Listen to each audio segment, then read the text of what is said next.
Maintenant, on va aller chercher le contact et amener au sol. Quand on va aller chercher le contact, au niveau du kimono, il y a des choses à faire attention, des choses à ne pas faire et des choses à faire aussi. Donc, ici, on est là, on démarre debout. Bon. Ici, qu'est-ce que je vais faire? Je vais aller, ma main qui est le plus en avant, je vais aller chercher le col opposé en miroir à moi. D'accord? Je ne vais jamais chercher le col en croisé, debout. Ok?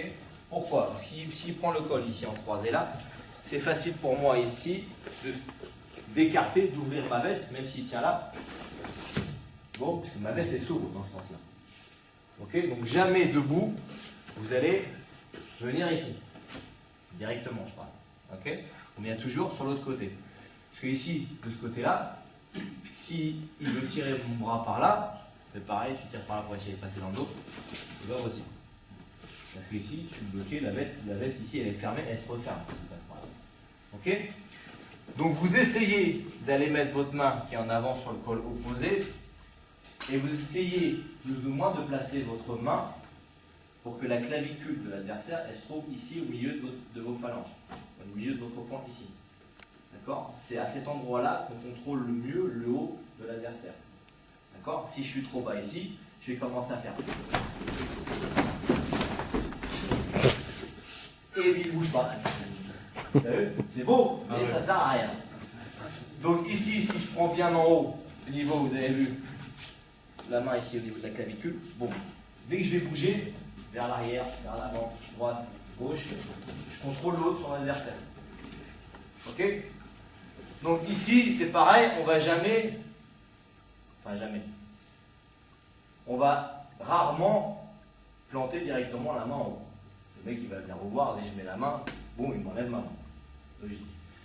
Donc on va travailler un peu, on est là, c'est ce qu'on appelle en judo la prise de kumikata. On va essayer de placer sa main le meilleur possible. Donc ici, ce que je vais faire, hop, ici je vais feinter avec l'autre main, je vais en bas pour ouvrir un peu le kimono. Là, ici comme ça, ici, là. Boum, il va se focaliser là-dessus et quand c'est ouvert, c'est plus facile pour moi d'aller prendre en haut. Parce que si la veste elle est complètement fermée, c'est être plus dur pour moi d'aller chercher bien correctement le col. Ok? Donc ici je viens là, boum, j'ouvre un peu, toc, il va se focaliser sur toujours on se focalise, c'est normal sur la première main qui rentre. Donc là j'arrive, je fais ça, donc il va venir enlever ma main, voilà, top.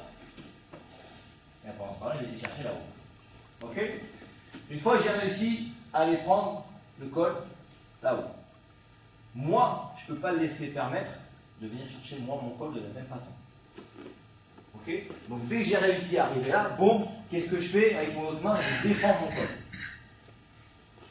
Ok? Donc ma main ici, elle va venir là, lui, il va essayer de venir. C'est moi qui contrôle là-haut, droite, gauche, devant, derrière. Là, je ne le laisse pas venir ici. S'il prend là, je m'en fous. On revient dans le même système que tout à l'heure. Ok? Donc là, il va venir chercher là. Bon, où je prends le poignet, où je prends la manche. Ok? Donc je rappelle que vous avez l'interdiction de mettre les doigts à l'intérieur des manches, que ce soit des manches là, ou alors en bas au niveau du pantalon. Ok? Bien.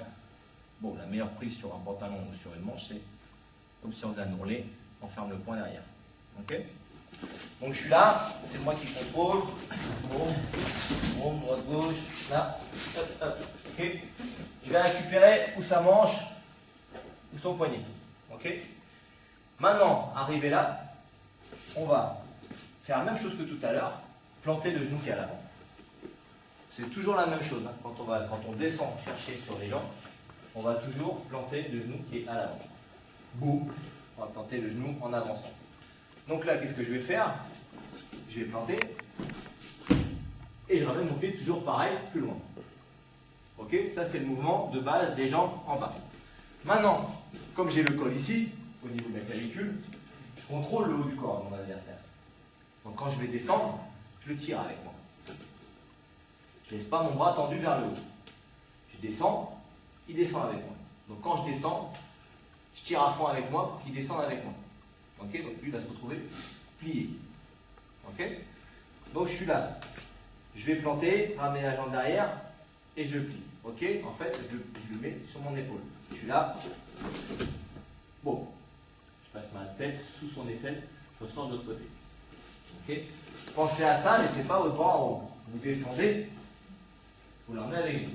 Tchou-tchou, on descend. Ok? Je descends, je plante, une fois que j'ai planté, mon pied va à l'arrière, mon autre main qui reste libre passe derrière, à l'extérieur, comme sur le single leg de tout à l'heure. Ok? Donc ici, je plante, je descends, je ramène ma jambe, et je prends sa jambe là. Arrivé dans cette position-là, ça, juste pour vous dire, c'est l'amener au sol favorite de mon prof à moi, Alexandre Taïva.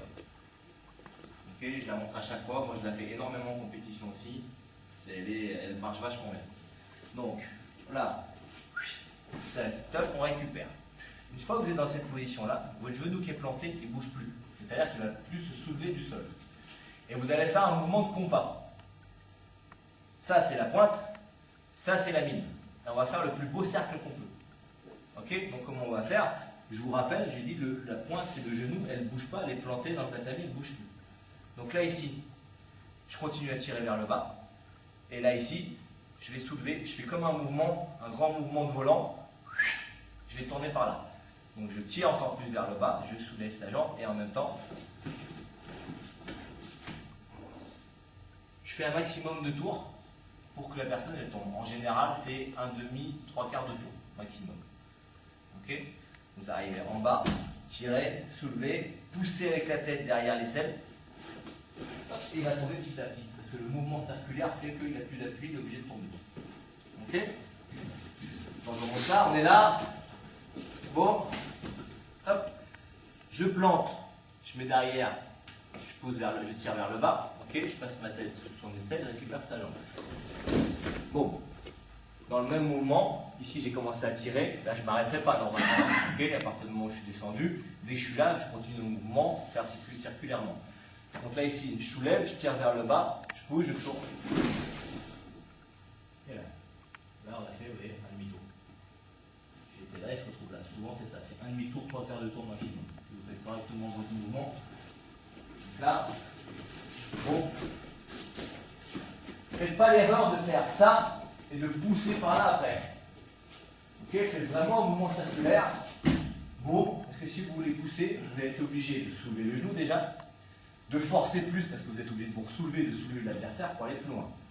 Là, ce n'est pas un mouvement de pousser ou de soulever, c'est un mouvement de remplacement de corps. C'est-à-dire que moi, je vais prendre sa place, lui, il va prendre ma place. Comme je fais un mouvement rotatif, il tombe. Okay, là, comme ça. Okay, dès que vous avez le genou planté, le genou ne doit plus décoller du sol. Ça marche, on remonte ça.